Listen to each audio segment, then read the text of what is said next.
Et bonjour à tous, aujourd'hui on se retrouve pour faire un petit marque-page. Alors aujourd'hui, pas de fond sur mon marque-page, seulement du masking tape, de couleurs différentes et un die cut. Alors, on y va pour ce marque-page. Donc, comme d'habitude, les dimensions 6 cm sur 16 cm, parce que ça, c'est le fond sur lequel je vais travailler. Et mon marque-page fera 0,5 cm de plus lorsqu'il sera terminé, puisque je vais mater. Donc, j'ai choisi aujourd'hui un die cut flamant rose, comme ceci. Et j'ai envie de le centrer sans faire de fond. J'ai choisi deux masking tape, un avec des espèces de feuilles tropicales et un rose à paillettes, un rose clair à paillettes qui va rappeler un petit peu mon flamant rose. Donc, je vais mettre mon masking tape feuille dans l'angle. Je vais le faire traverser comme ça de travers, en bas et en haut. Et le masking tape rose, je le mettrai dans le même alignement d'angle, mais plutôt au milieu. Et il apparaîtra du coup sous mon flamant rose. Donc, on y va. Vous savez que moi, j'aime bien mettre du scotch double face sous le masking tape parce que je trouve que il ne colle pas très très bien, en tout cas pas suffisamment bien à mon goût. Donc je fais ça. C'est le moment de choisir votre angle parce que cet angle-là devra être respecté tout au long de votre marque-page. Donc moi je vais utiliser les carreaux de ma planche de fond, comme ça c'est plus simple et je suis sûre à peu près d'être droite. Est-ce que je le mets en une ou deux épaisseurs? Je ne sais pas trop. Alors attends, si je le mets en une, ça risque de faire peut-être un peu léger. Je vais mettre double épaisseur de masking tape. Donc je mets double épaisseur, bien évidemment, de double face. Et je vais faire la même chose ici.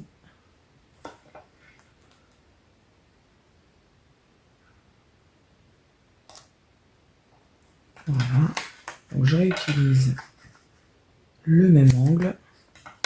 J'avais pris 3 carreaux sur les 4. Comme ça, voilà, je suis sûre que mon angle est bien respecté.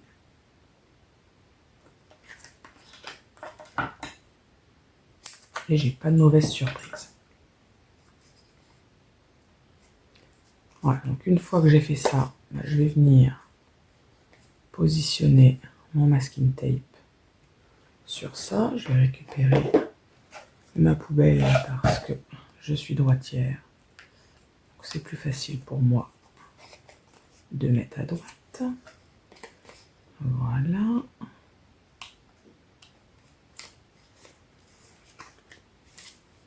Hop.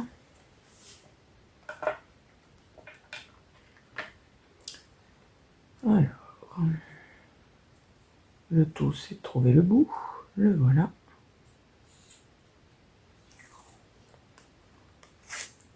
Oh, bah j'en ai plus. Super. Merveilleux. Alors, qu'est-ce que j'ai d'autre qui pourrait faire l'affaire? Eh bien, écoutez, j'ai celui-là. Hop là. Qui est un peu dans le même genre. Et qui n'est pas très entamé. Donc celui-là, c'est une valeur sûre. Donc je vais utiliser celui-là. Heureusement, j'en ai pas mal. Sinon, j'aurais dû changer mes plans.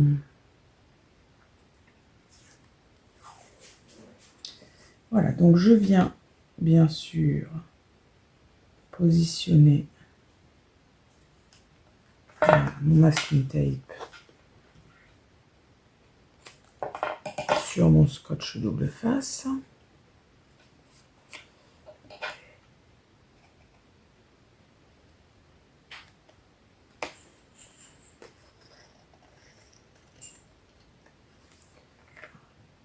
Hop, je découpe ce qui déborde.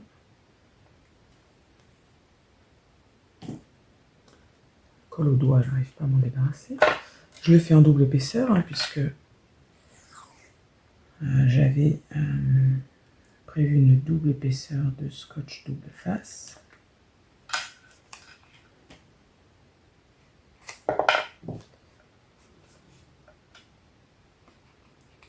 Voilà, voilà un peu ce que ça donne. D'accord. Et je fais la même chose en haut.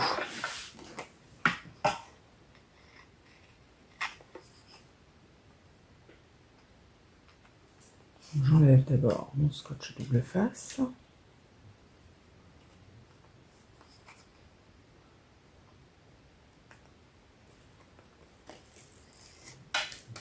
Et après, je viens appliquer mon masking tape.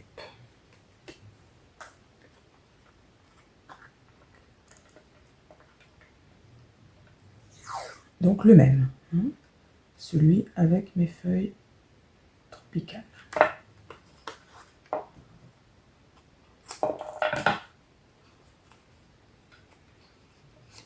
Hop. Je découpe si ça déborde.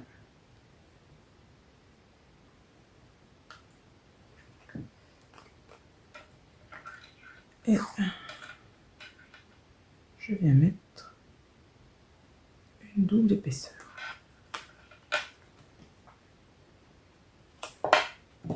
Enfin, une double épaisseur, pas vraiment parce que c'est pas au-dessus, mais un deuxième bandeau, on va dire. Voilà, donc voilà ce que ça donne. J'ai le même angle des deux côtés. Et maintenant, je vais venir coller au milieu le rose. Donc, c'est pareil, il va falloir essayer de respecter à peu près l'angle que vous avez utilisé. Donc, je vais le mettre également en double épaisseur.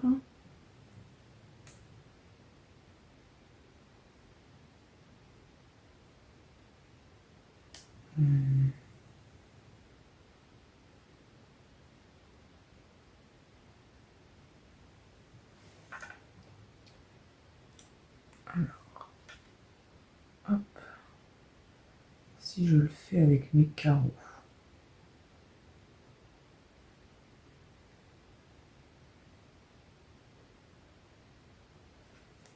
normalement, si je laisse 4 carreaux là, je devrais laisser 4 carreaux là.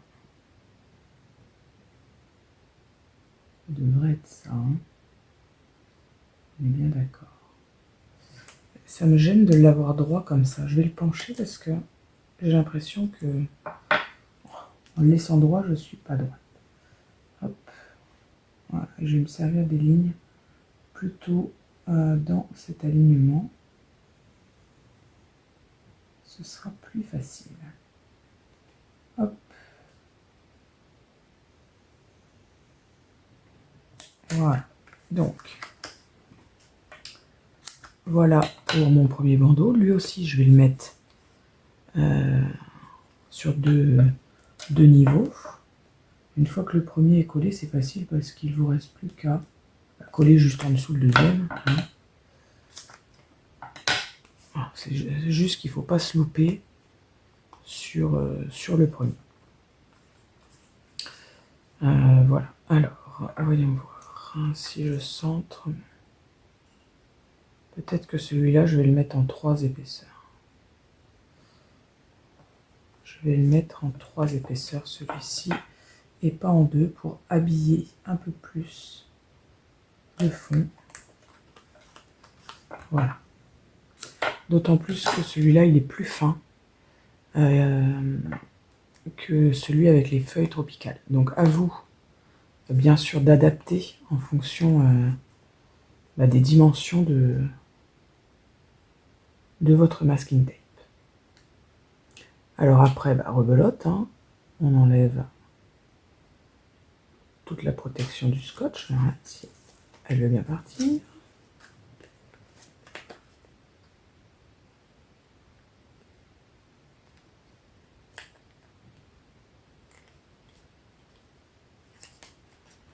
Clac.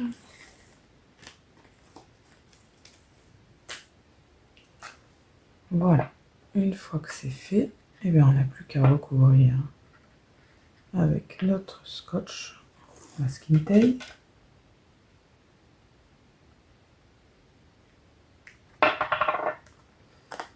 Voilà.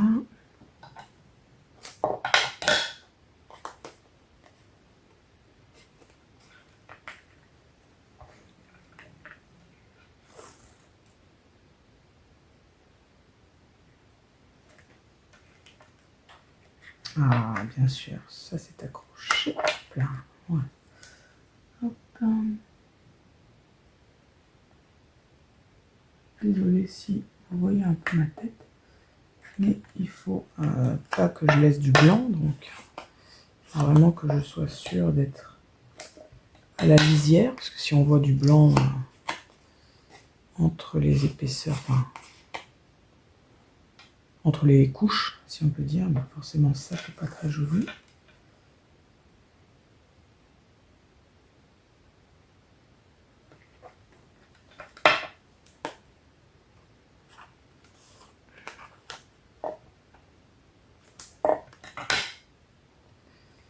Voilà, et en fait mon scotch double face est plus épais que mon scotch rose.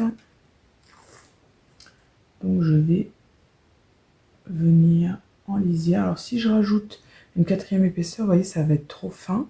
Et en plus, ça va être déséquilibré parce que je n'aurai plus la même distance en bas que en haut. Donc je vais simplement venir le mettre en lisière de mon scotch double face. Voilà. Et du coup, il va être simplement superposé à la couche précédente. Comme c'est uni, ça ne va pas spécialement se voir, d'autant plus qu'il y aura le dice cut par-dessus. Voilà, je vous montre ce que ça fait.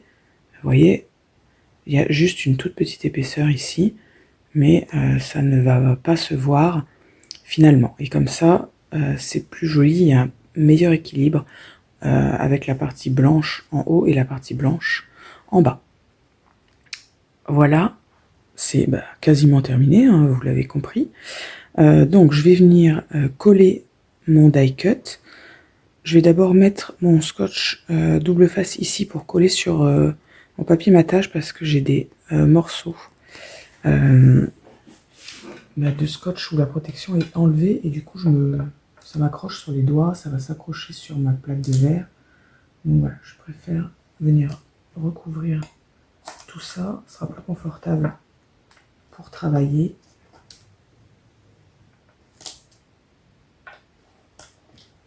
Donc voilà, ça, normalement je le fais à l'étape juste après, mais là je vais le faire maintenant parce que ça me gêne, ça n'arrête pas de se coller partout.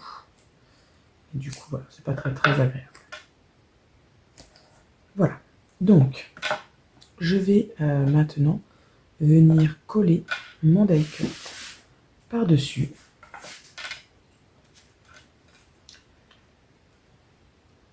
Alors, vous savez que j'aime bien mettre du scotch double face, toujours pareil pour que ça tienne mieux. Donc attention parce que vous voyez que le contour est transparent, donc il ne faut pas qu'on voit votre scotch. Il va falloir mettre du scotch ou de la colle simplement derrière les parties qui sont colorées. Pas que ça se voit au travers.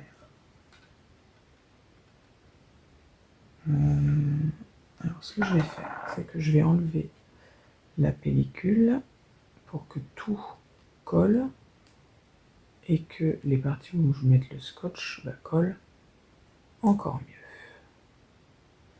Alors là,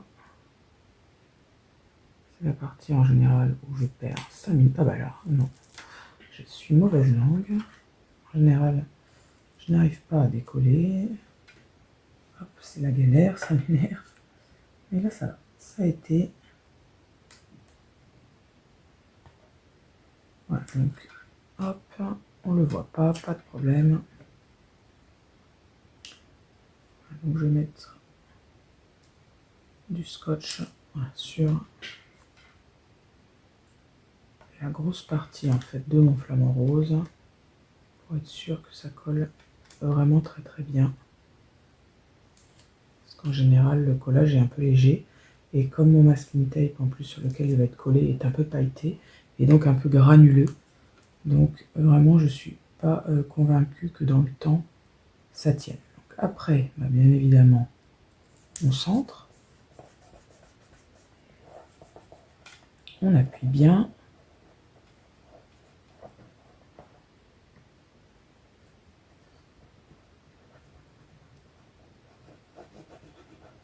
Et voilà, notre masking tape est quasiment terminé déjà. Vous voyez, c'est plutôt sympa, ça fait un chouette rendu. Alors, moi j'aime bien mettre quand même un petit mot, un petit sentiment, c'est comme sur une carte. Je trouve que ça finit la carte. Voilà, je pense que je vais venir tamponner tout simplement en biais dans la partie blanche. Donc ça, je ne l'ai pas préparé. Je vais me chercher un petit sentiment et je reviens. Voilà, donc j'ai choisi de tamponner le mot paradis et j'ai choisi de le tamponner en vert avec de la distress.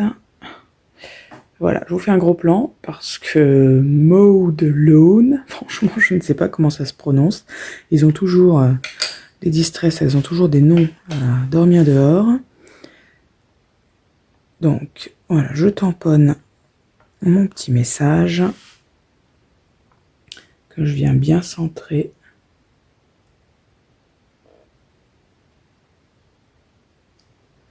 Voilà. Pour le mot paradis. Maintenant, je vais mater mon marque-page. Vous savez qu'il faut mater avant de mettre l'œillet, parce qu'il faut percer la totalité des papiers.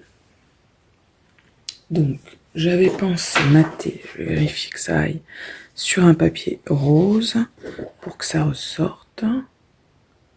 Ouais, c'est pas mal du tout, c'est assez sympa, à moins que je mate en vert. Hop, donc c'est les papiers cardstock de chez Action. Il y a aussi du vert dedans, donc je vais regarder. Ah, j'aime mieux en vert. C'est bizarre parce que j'aurais pensé que rose c'était plus sympa, mais je trouve que ça ressort mieux sur le vert. Eh ben écoutez, voilà. Hop, viens là toi, on te range. Du coup, je vais aller découper mon papier matage. Donc le papier matage, 6,5 sur 16,5. Et je le colle au dos de mon marque-page pour que ça vienne comme ça. Voilà, donc mon marque-page est collé. C'est plutôt sympa.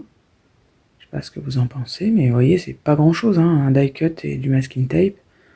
Pas besoin d'avoir beaucoup de matériel pour faire quelque chose de sympa, de rigolo. C'est maintenant le moment de mettre notre œillet pour mettre nos rubans. Alors, soit vous pouvez laisser le marque-page comme ça, soit vous pouvez mettre un œillet avec un ruban. Moi, c'est ce que je fais.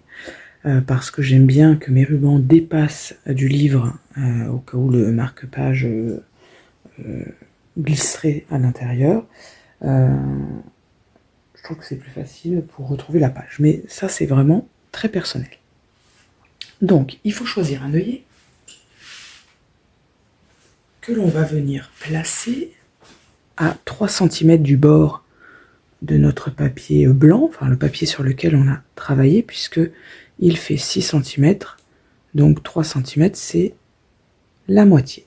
Voilà, donc je viens placer mon œillet à peu près au milieu. Pour mettre mon œillet, bien sûr, il me faut une pince Crocodile qui va faire un trou et en même temps presser mon œillet. Donc moi, c'est la marque We Are Memory Keepers.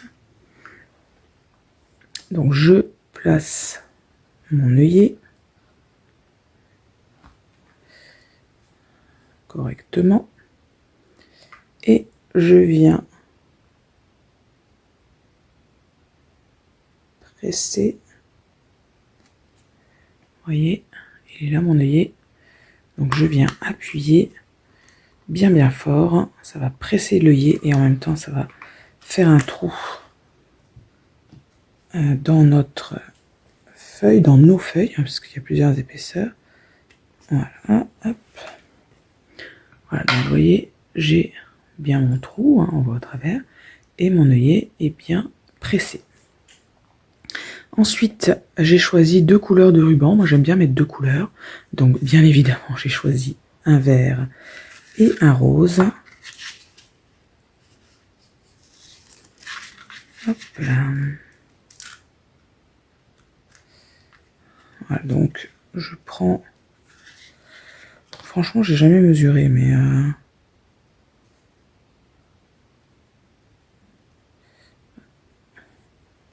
On va mesurer ensemble, tiens. Hop. Combien ça fait à peu près cette histoire? Oui, ça fait 27 cm. Je pense que j'ai vu un peu grand. Parce qu'il me semble qu'une fois j'avais mesuré. Vous savez, j'utilise aussi les rubans qu'on trouve sur les vêtements pour accrocher dans les cintres. Sur les cintres, pardon. Et il me semble qu'une fois j'avais mesuré pour avoir une idée de la longueur que j'utilisais. Et ça faisait 23 cm. D'accord? Et moi, c'est vrai que je recoupe pas derrière. Après, si vous recoupez derrière pour que ça fasse un petit ruban et que ça dépasse pas trop, là encore, c'est une question de goût, bah, bien sûr, dans ce cas, c'est pas la peine de faire 23 cm. Donc voilà, ça c'est vraiment une question de goût. Donc à vous de voir ce que vous voulez. Est-ce que vous aimez quand le ruban est long? Ou est-ce que de toute façon vous allez le recouper pour que justement il ne soit pas trop long? Et auquel cas, ça sert à rien d'utiliser un gros morceau comme ça parce que après vous allez le couper et du coup c'est gâché, quoi. Voilà, donc sachez que si vous aimez long, 23 cm c'est bien. Si vous aimez plus court, et bien dans ce cas, adaptez.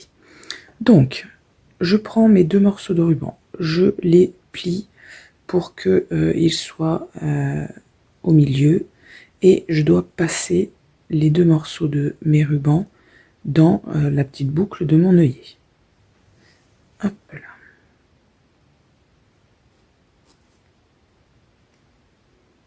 Voilà. Une fois que ça c'est fait, hop, j'attrape bien ma boucle. Voilà. Et je vais m'en servir pour faire passer les 4 morceaux de ruban qui restent. Voilà. Je tire pour égaliser le tout. Donc si vos rubans sont mal positionnés, c'est le moment de les positionner correctement. Moi j'aime bien quand on voit les 2 couleurs, parce que des fois il y en a une qui se superpose et qui écrase totalement l'autre. Donc à ce moment-là, voilà, positionnez-les bien. Et soit vous laissez comme ça, soit vous collez. Moi je trouve que les rubans se détendent toujours un peu et on est toujours obligé de retirer comme ça, donc ça m'énerve. Donc moi je mets toujours un petit point de colle ici. Alors je vous montre, je prends ma petite pipette à colle de précision et je viens mettre de la colle dessous ici. Donc j'en mets franchement, hein. C'est pas grave si ça déborde parce qu'après elle va devenir transparente en séchant et elle ne se verra plus. Voilà, et pour pas avoir à le tenir comme ça pendant X temps, je mets un petit trombone, voilà, avec la petite tige qui va bien écraser à l'endroit où j'ai mis ma colle et je laisse sécher comme ça. Voilà. Moi, comme je disais, je vais laisser la longueur. Une fois que ça se sera sec, le marque-page est terminé. N'oubliez pas de mettre un petit coup d'allumette pour pas que vos rubans s'effilochent, d'accord, un petit coup de briquet, hop, pour brûler le bout. Et voilà, le marque-page est fini. Écoutez, je vous souhaite une bonne journée, j'espère que cette création vous a plu, et je vous dis à bientôt. Bye bye.